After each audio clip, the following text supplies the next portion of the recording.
Greetings, YouTube. It should come as no surprise to anyone who's seen more than a few of my videos that I'm not a big fan of authority. I pretty much have a love-hate relationship with pretty much every government structure that has ever existed, including democracy, which is the worst possible form of government there is, except all the others. But two nations really come to mind when I think love-hate relationship with a government. And that would be America, the one I live in, the one I was raised in, and Japan. Now, the love I have for Japan is profound. The technical achievements that they have gained in both the ancient times and the modern times are astounding. Some of their social structures are amazing and interesting. I find their development of some of their religious and philosophical points of view fascinating. Their adoption of other religious elements simply because they are what work best for that particular moment. I appreciate that pragmatism. I think it's something like 60% of all weddings in Japan are Christian weddings, even though only like 10% of the population is Christian. Why? Because they think the Christian wedding ceremony is the best one there is. It's a completely pragmatic decision, and I appreciate that. But I also have a dislike of a lot of the elements of the Japanese culture. They're a very misogynist culture. They're very hidebound in their way of thinking. They always seem to be like one step away from fascism. There isn't a lot of individuality. They really do play up the you are a member of a group and play down you are an individual that should be respected for your personal beliefs. It's a nation that has created situations such as 6- and 7-year-olds who discover that they're doing poorly in school and killing themselves. People who literally work themselves to death, and that's considered to be a laudable act.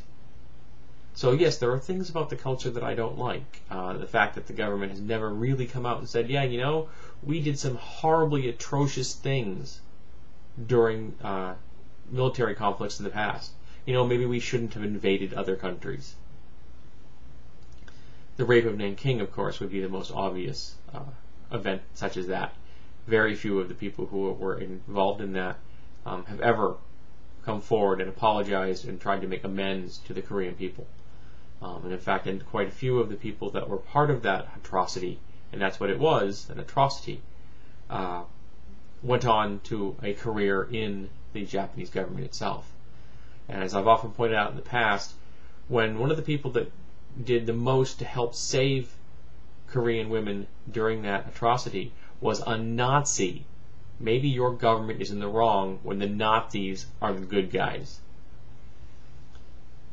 But I have to freely admit that while in Boston at the Museum of Fine Art, the most beautiful object I have ever laid my eyes on was a Japanese tanto.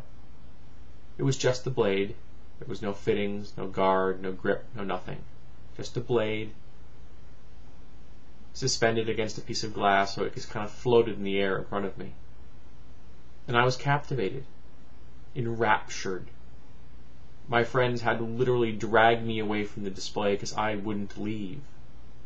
Because every line, every single plane and slope was perfect. And when that was made, some 1,400 years ago, my ancestors weren't doing things quite as expertise.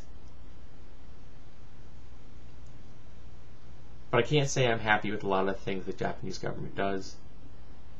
The fact that they still don't teach their role in World War II to their own students, who are almost completely ignorant of the fact that the Japanese were the aggressors in that particular conflict. But the people themselves are fascinating. Their culture is fascinating. Their past, their present, and I'm hoping their future will be fascinating. Their language is interesting. I mean, my nickname is a Japanese word. There's a reason I chose it. Because I find their martial history to be wonderful. Some of the most innovative ideas and wonderfully executed innovative ideas. But I'm not real happy with a lot of their policies. then again, I'm not real happy with what America does either. And you've heard me talk about that to no end.